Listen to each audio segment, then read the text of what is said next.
Hi Fire Signs, Aries, Leo, and Sagittarius. Welcome po sa ating channel. At ito ay inyong Daily Gabay Tarot Reading for December 1, 2023. Please be reminded that this is channel reading po, so maaari kayo makarelate o hindi.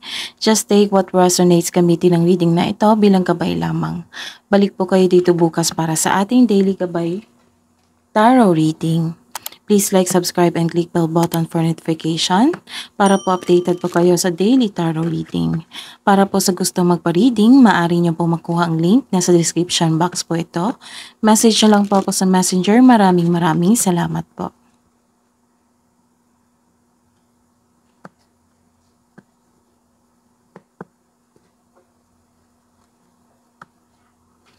Spirits Guide, ano po ang ganap sa araw na ito ngayong December 1, 2023 para po kay Aries, Leo, and Sagittarius.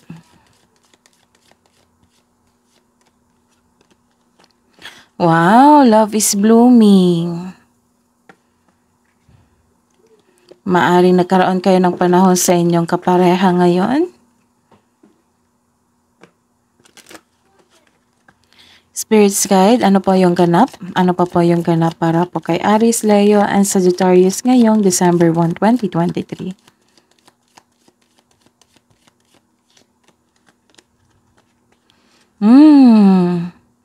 May shocking news po kayong marireceive sa araw na ito. It might be galing sa inyong partner. Ano pa po yung ganap, Spirits Guide, para po kay Aries, Leo, and Sagittarius ngayong December 1, 2023? Ingatan ang inyong health kasi may nakita ako ditong na-stress sa natanggap na balita. Na-stress sa isang mensahe. It might be tungkol ito sa partner nyo po. Or ingatan ang inyong sarili kasi nagkaroon ng bad health po dito. So, ingatan ang inyong kalusugan kasi nagkaroon ng bad health po dito.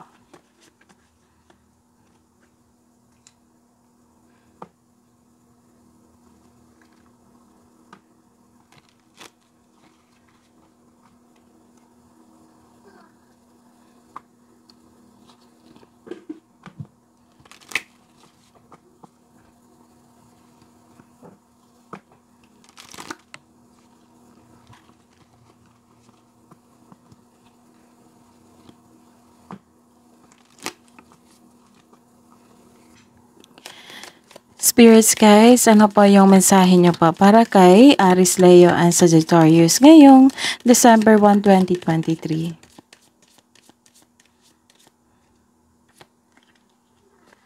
Knowledge, seek knowledge. Alamin nyo daw kung ano yung punot dulo ng isang news.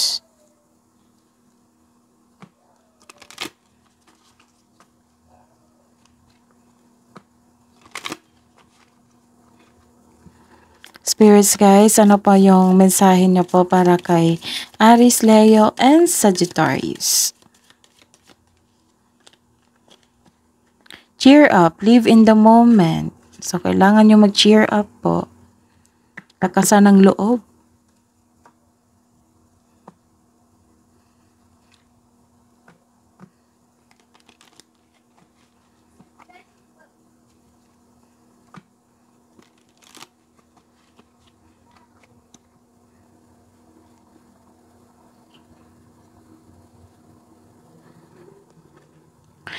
Spirits Guide, ano pong energy today? Spirits Guide, ano pong energy today ni Aries, Leo, and Sagittarius ngayong December 1, 2023?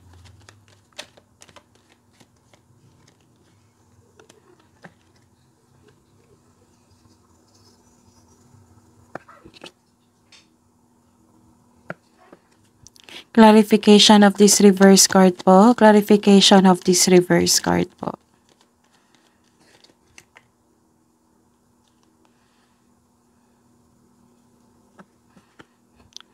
Career and money. Career and money ni Aries, Leo, and Sagittarius ngayong December 1, 2023.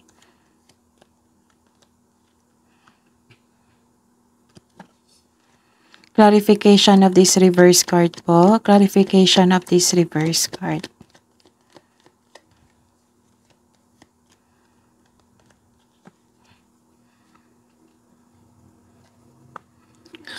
Love and romance, self-love, partnership, and romance. Para po kay Aries, Leo, and Sagittarius ngayong December 1.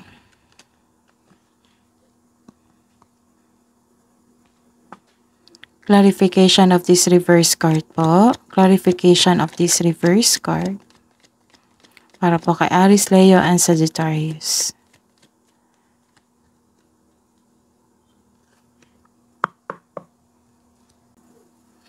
By the way, Aries, Leo, and Sagittarius, please visit our channel. Scroll down nyo lang po. Doon po yung Mantika by Tarot reading po.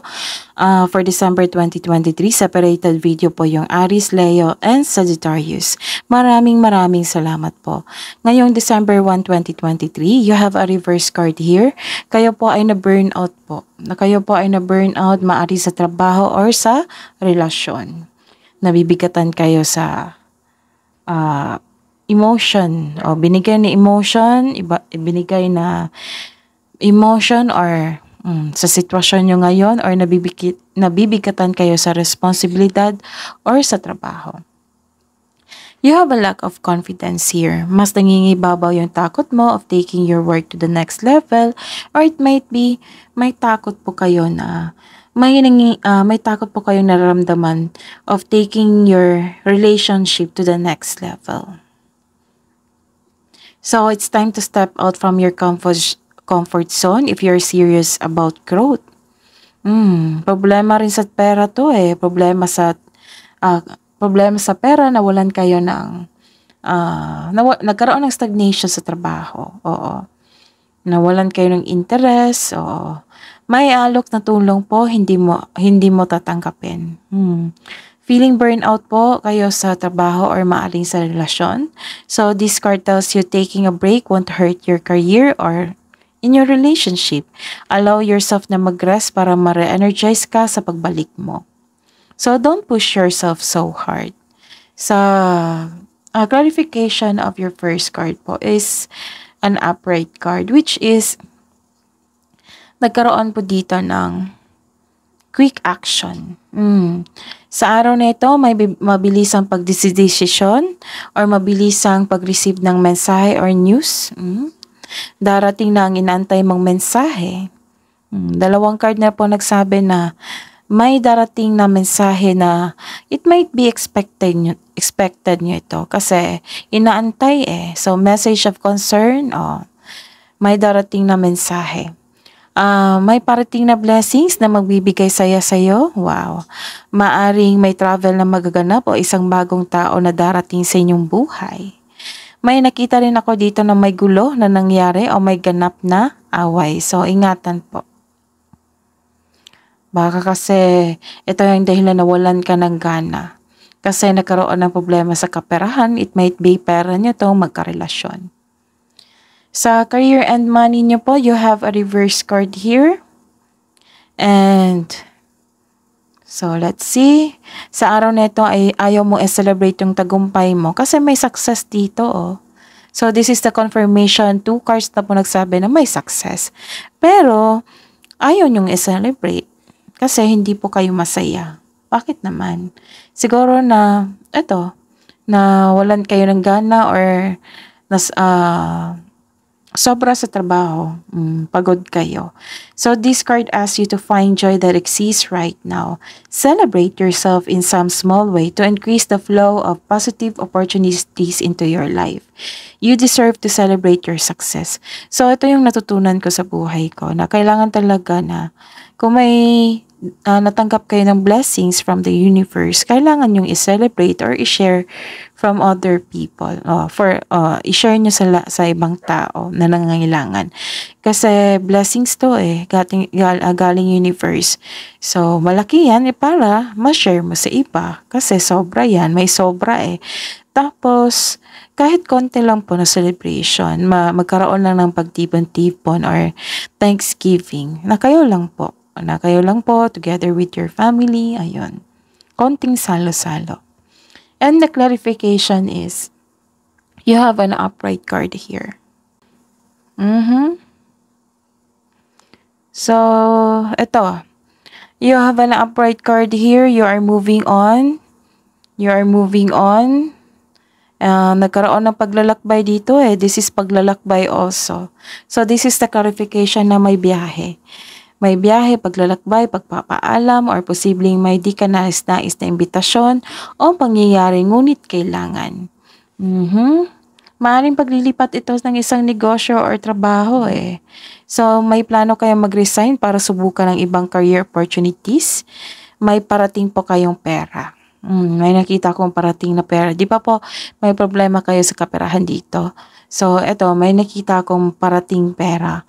Magkakaroon ng financial stability, magkakaroon ng solusyon sa, dahil nagkaroon kayo ng problema, so magkakaroon na ng solusyon. Kasi may nakita akong parating pera dito, magkakaroon ng financial stability. And sa buhay pag-ibig, nagkaroon po kayo ng reverse card po. You are creating blockages. Bakit naman? Okay. May taong nagselos o insecure sa iyo o hindi niya pinapakita ang kanyang true self, kaya mag-ingat sa taong ito.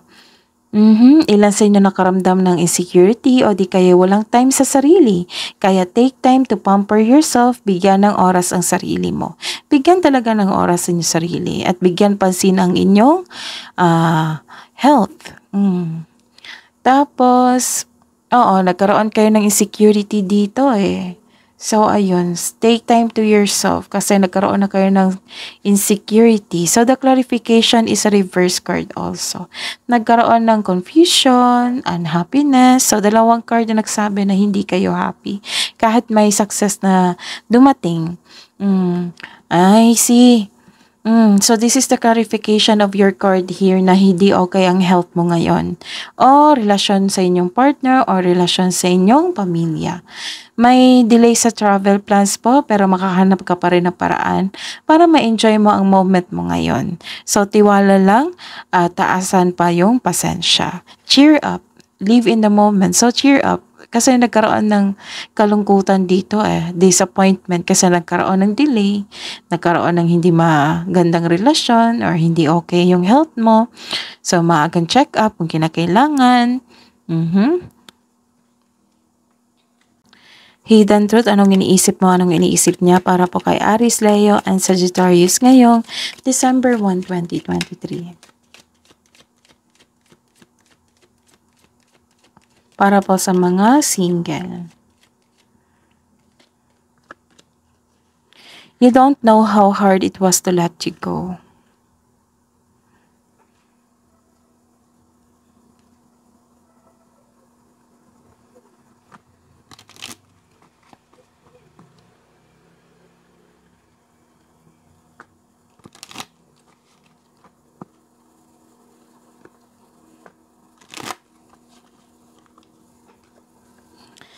Spirit's guide. Ano po yung hidden truth? Anong iniisip mo? Anong iniisip niya para po sa mag-asawa at sa mag-jowa ngayong December 1, 2023.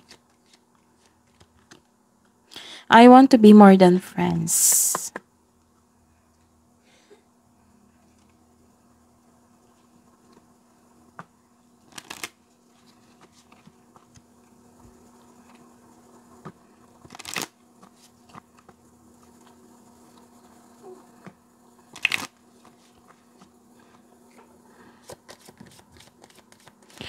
Spirit's guide, mensahe niyo po para kay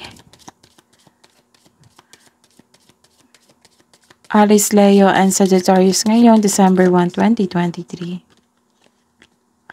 You are ready, make your masterpiece. Wow!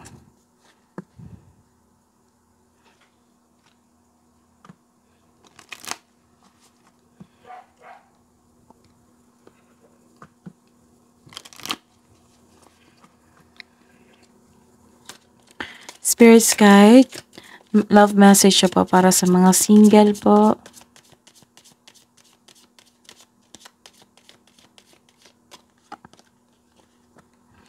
The beauty you see in me is a reflection of you. So nagkaroon ng reflection dito. May realization na ganap.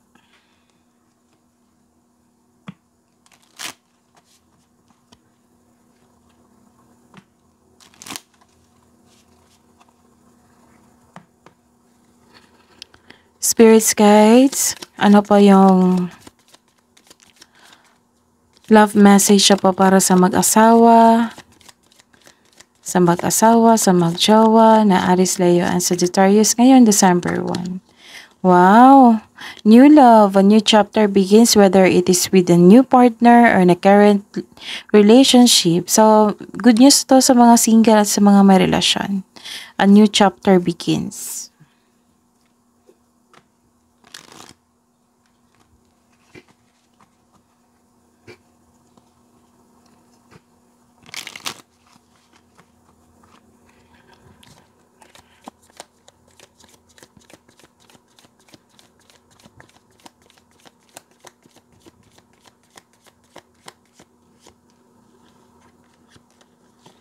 Letting go if someone leave if someone leave you confused more than comforted, you need to reassess their access to you. So kailangan niyo pag-isipan na po yung taong iniwan ka na tapos bumalik pa.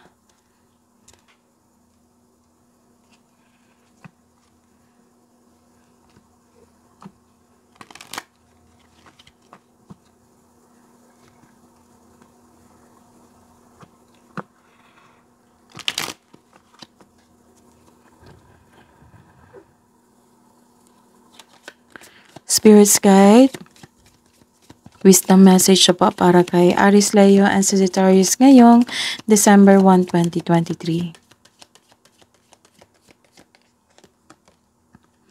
Willpower, improve your willpower to reduce your stress level. Kasi sabi ko kanina dito, dalawang card na po nagsabi na nagkaroon kayo ng bad health kasi na sobra kayo sa stress. It might be stress sa relasyon, stress sa trabaho, sa bigat ng responsibilidad. Ayun. So, ayun. You have to improve your willpower to reduce your stress level.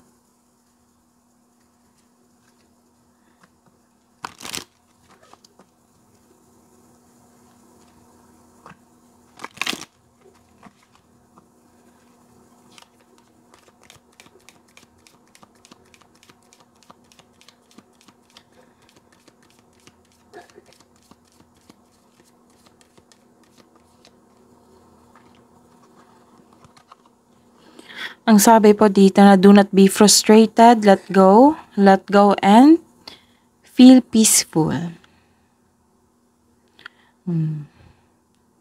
Improve your willpower to reduce your stress level, let go and feel peaceful.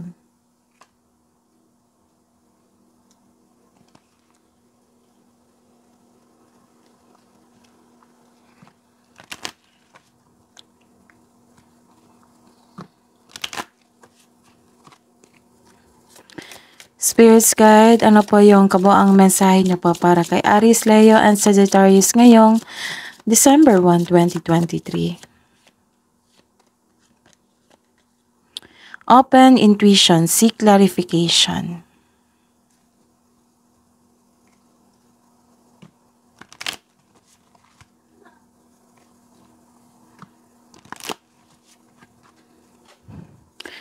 Spirits guides, ano po yung kabuang message niyo po, advice niyo po para kay Gemini, Libra, and Aquarius?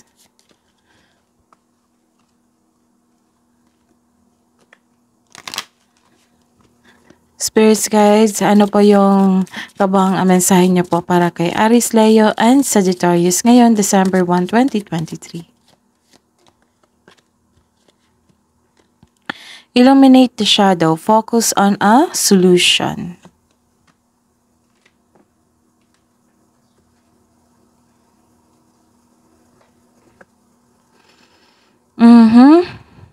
May concern kayo sa inyong, recap po tayo. May concern po kayo sa inyong pag-iibigan or maaring panahon ito sa buhay pag-ibig itong araw na ito, December 1, 2023. May makareceive kayo ng shocking news dito or magandang news. Ayun. So, ingatan na inyong health po kasi may nakita kong bad health dito. Maaring stress po kayo kasi dalawang card na po nagsabi dito na stress po kayo. So, kailangan ninyong i-improve your willpower to reduce your stress level and cheer up and do not be frustrated. Let go and feel peaceful. Yan po ang sabi. Tapos, Mm. So, don't worry kasi makarealize kayo sa araw na ito. So, open your intuition, connect to your intuition also kasi you're seeking clarification po. And focus sa, may nakita kasi pong problema dito sa inyong relasyon, sa buhay pag-ibig, sa kapamilya nyo, sa inyong sarili. So, sabi po dito na do not be frustrated. Okay, let go and feel peaceful, cheer up, and seek knowledge and seek clarification. Dalawang card na po nagsabi. At saka, focus on a solution. Kailangan i-workout nyo tong nararamdaman nyo na disappointment, loneliness, kasi may nakita kong disappointment and loneliness dito. Focus on a solution. Yan po yung nakikita ko dito na binigay sa inyo na masusolusyonan ang inyong problema. Basta po focus kayo sa solution and let go mo yung nararamdaman mo na stress. So, kailangan yung i-workout yan. Tapos, may marireceive kayong opportunity. Opportunity. May success ako nakita dito eh. Improvement sa inyong kaperahan or nagkaroon ng opportunity. May dumating na opportunity. Some of you expected na ito na opportunity kasi nag-take action kayo agad nung dumating po siya. Nagkaroon lang po kayo talaga ng delay. So, kailangan nyo lang po, ang main concern lang po dito is about lovers. Kailangan yung i-workout, let go mo yung negative emotion nyo, let go and feel peaceful, tapos i-workout nyo yung stress level nyo ngayon kasi magdahatid ito ng pagkakasakit. So, ingatan po ang inyong sarili. Tapos, you're seeking clarity, yung katotohanan. So, makareceive kayo ng clarity po. Basta mag-connect lang po kayo sa inyong intuition kasi may mensahe po, may tinuturo po ito o mensahe na para sa inyo. Tapos, nagkaroon ng realization dito eh. Tapos, ang sabi ng cards dito, regarding po sa mga relasyon, yung taong na hindi nagbibigay saya sa inyo, na nagbibigay sa inyo ng confusion, baka kailangan pong i-reassess nyo po at i-let go. Tapos, good news din ito sa mga may relasyon at sa mga single po dyan kasi a new chapter begins. May bagong yugto sa inyong buhay pag-ibig. Letting go. So, may breakup dito. May breakup and connection kasi I want to be more than friends. So, you're seeking clarity, you're taking an action kasi may dumating na opportunity, may nakita kong success dito, tapos you're letting go of your grudges, tapos nakarealize na po kayo, basta po may new chapter na begins about sa inyong buhay pag-ibig. Basta po, i-apply nyo lang po ito para hindi kayo mahirapan. Connect to your intuition also.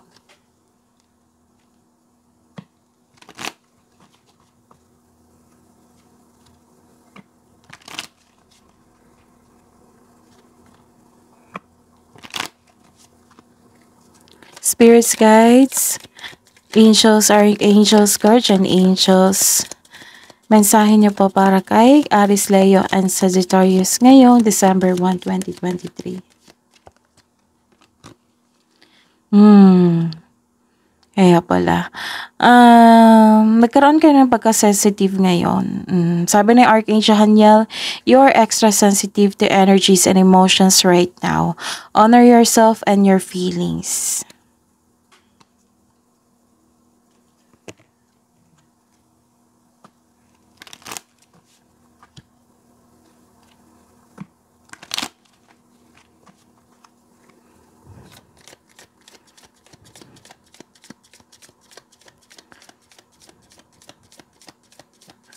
Spirits, guys, angels, guardian angels, archangels, message na po para kay Aries, Leo, and Sagittarius ngayon, December 1. Peace, 1, 2, dalawang card na po nagsabi. Sabi po na Archangel Chamuel, peace comes from remembering that only love is real. Wow. So that is your reading po, Aries, Leo, and Sagittarius. Please like, subscribe, and click bell button for notification para po updated po kayo sa daily tarot reading natin. Maraming salamat po.